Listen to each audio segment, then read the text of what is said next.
के कारण आज वहीं से शुरू सुशील जी अजमेरा एक गौ सेवक और ऑर्गेनिक के ऊपर बहुत बड़ा कार्य कर रहे हैं। वो खुद अपनी जुबानी बताएंगे और अपना प्रश्न भी गुरु चरणों में रख रहे हैं। पूरे परिवार के साथ में आ जाएं सुशील जी अजमेरा, और उसके बाद में महावीर जी लोहाड़िया, आशा जी लोहाड़िया, कोलकाता शिरोमणि संरक्षक गुणायतन, और साथ में मुन्ना रीता जी पहाड़िया भी रहेंगे। परिवार नमस्ते गुरुदेव। गुरुदेव, मेरा प्रश्न हमारे सबके प्रिय गुरुदेव आचार्य विद्यासागर जी महाराज साहब से संबंधित है और विषय थोड़ा गंभीर है। कुछ तथ्य और कुछ सत्य के साथ मैं अपनी बात रखना चाहता हूँ, अतः मुझे थोड़ा अधिक समय की आज्ञा दीजिए गुरुदेव, मेरी बात पूरी कर सकूँ। हमारे गुरुदेव की हार्दिक इच्छा थी गाय को राष्ट्रीय पशु घोषित किया जाए। गुरुदेव ने सभी क्षेत्र में बहुत अच्छे कार्य किए। गुरुदेव ने मेरे जीवन की दशा 75 मिनट की एक मुलाकात के बाद बदल दी। बम्बई का वैभवशाली जीवन मैंने छोड़कर और एक छोटे से गांव में रह के मैंने गौपालन शुरू किया। इस बात को लगभग 20-22 साल हो गया। गुरुदेव, ये कोई उपलब्धि नहीं है, सिर्फ मेरे मन में जो आज भी तकलीफ़ है कि बड़े बड़े राजनेता गुरुदेव के पास आते रहे। मैंने कई समुदायों के संतों के बीच में मेरा उठना बैठना हुआ। वहाँ मैंने देखा कि राजनेता आते, उनके चरणों में लोटपोट हो जाते, बोले आप जो बोले हम वो करेंगे। वहाँ से वादा लेकर जाते, फिर भूल जाते। अब हम क्या करें और कैसे करें, क्योंकि राजनीति की दुकान आपके शब्दों में अगर कहूँ तो दिखावट, बनावट और सजावट की है। और ये लोग कहते कुछ है, करते कुछ है, दिखाते कुछ और हैं। और हम गाय को बचाने का जो युद्ध लड़ रहे हैं वो असल में धर्म युद्ध लड़ रहे हैं, लेकिन गाय जो काटी जा रही है वो अर्थ युद्ध के नाम पे काटी जा रही है। तो हम गलत दिशा में अपना युद्ध लड़ रहे हैं। पहले तो हमें गाय का आर्थिक महत्व समाज में स्थापित करना होगा। दूसरी बात यह है कि हमारे देश की संसद में ये प्रस्ताव कभी भी पारित नहीं हो सकता है कि गाय को राष्ट्रीय पशु घोषित किया जाए और जिसके कारण देश में गौ हत्या बंद हो जाए। क्योंकि पिछले दिनों आप लोगों को पता होगा कि भारत सरकार ने एक अध्यादेश पारित किया था जीवित पशु आयात निर्यात का।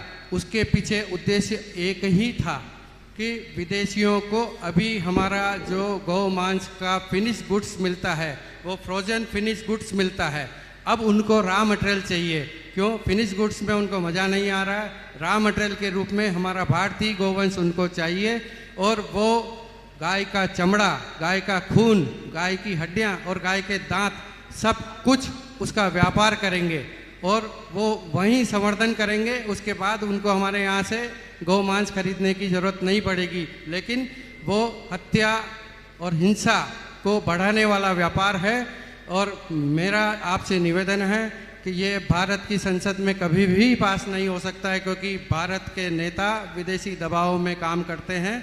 और ये हमें धर्म संसद में प्रस्ताव पारित कर, ये अध्यादेश पारित कर पूरे देश में एक जन आंदोलन के रूप में खड़ा करना पड़ेगा। कई वर्षों पूर्व गुरुदेव, कई वर्षों पूर्व हमने जो गौ हत्या के रूप में जो प्रसिद्ध समुदाय है उनके मुस्लिम समुदाय के संगठनों से बात की तो उन्होंने कहा कि हम तुरंत तैयार हैं, बस आप इसको पास कराइए, हमारा समर्थन है। फिर मेरे एक बहुत बड़े नेता से मित्रता थी। बस 1 मिनट में बता रहा हूँ। बात आपकी समझ गया। देखिए, आपने जो विषय उठाया है बहुत ही गंभीर और संवेदनशील है और हम सबको इस दिशा में पूरी तत्परता से काम करने की आवश्यकता और अपेक्षा भी। परम पूज्य गुरुदेव का इस विषय पर बहुत गहरा ध्यान था और उन्होंने इसमें काफ़ी समय भी दिया। ये बात भी बिल्कुल सही है कि वर्तमान में हम सरकार के स्तर पर कुछ कर पाने में पूरी तरह समर्थ नहीं दिख रहे। सरकारें अनेक प्रकार की राष्ट्रीय और अंतर्राष्ट्रीय या भीतरी बाहरी दबाव में काम करती है। उस दबाव प्रभाव के परिणाम स्वरूप कुछ ऐसी स्थितियां निर्मित हो जाती है जो हमारी पूरी संस्कृति को तहस नहस कर देता है। आपने एक आंदोलन की बात की, आंदोलन करना चाहिए, आप लोग करें। 1999 में मैं जब गुरुदेव के चरणों में नेमावर में था, उससे पहले 1996 से लेकर 99 तक हमने पूरे मध्य प्रदेश में तहलका मचा दिया। मांस निर्यात निरोध के विरुद्ध, मांस निर्यात के विरुद्ध बड़ी बड़ी रैलियां हुई थी, सागर, ललितपुर और सब जगह। उसका प्रभाव भी बहुत सकारात्मक पड़ा था। मध्य प्रदेश के विधानसभा में देश का पहला अशासकीय संकल्प उसी अभियान की देन थी जो मांस निर्यात के विरुद्ध पास हुआ था। ये सब बहुत गति से चल रहा था और लोगों का इसमें बहुत अच्छा उत्साह भी दिख रहा है। पर जब नेमावर में गुरुदेव से मेरा मिलना हुआ तो उन्होंने एक दिन मुझे अकेले में बुलाकर कहा, आंदोलन करना हम मुनियों का काम नहीं है, हमें अब कोई आंदोलन नहीं करना, गौशालाओं को प्रोत्साहित करते हुए हमें सकारात्मक दिशा में बढ़ना है। फिर उन्होंने एक बात कही कि आंदोलन से क्या होगा, गो हत्या के विरुद्ध में शंकराचार्यों जैसे बड़े बड़े साधु संतों के नेतृत्व में दिल्ली में क्या चली। तो ये गुरुदेव का ही मेरे लिए निर्देश था। उस दिन का दिन है कि मैंने उसके बाद से एक भी इस प्रकार की किसी भी रैली या अभियान को गति नहीं दी। फिर गौशालाओं के लिए प्रेरणा दी और गौशालाएं चल रही।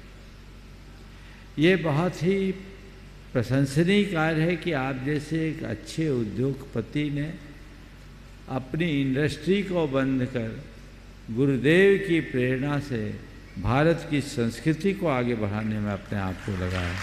ये स्वागत है। इनकी लोहे की इंडस्ट्री थी, अशोक जी, लोहे का इनका काम था।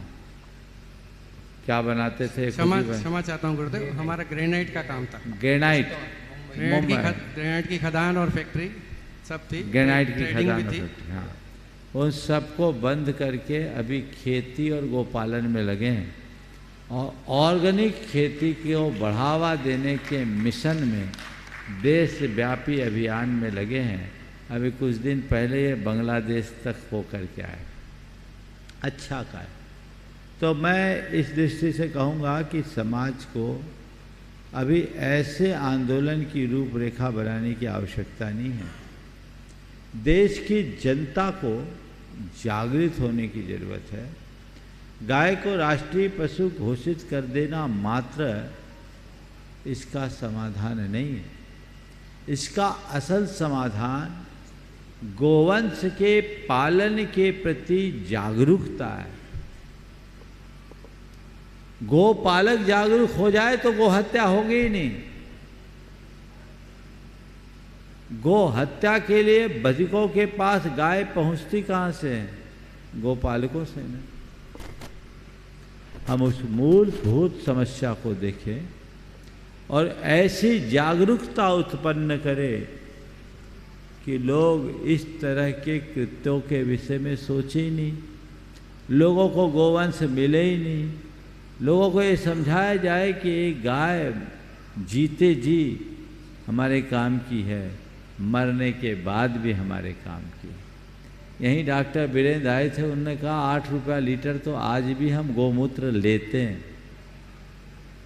कम से कम 2 लीटर मूत्र तो गाय का निकल ही आता है। एक गाय तो अपना खर्चा अपने मूत्र से निकाल देती, फिर हत्या क्यों? ये बातें हम समझाएं। गाय की धार्मिक, सांस्कृतिक और आर्थिक उपयोगिता को लोगों तक पहुंचाएं। जब इसे पहुंचाने में हम समर्थ होंगे, गोवंश के प्रति लोगों में जागरूकता आएगी, तो हम इस तरह की समस्याओं से काफ़ी हद तक बच सकेंगे।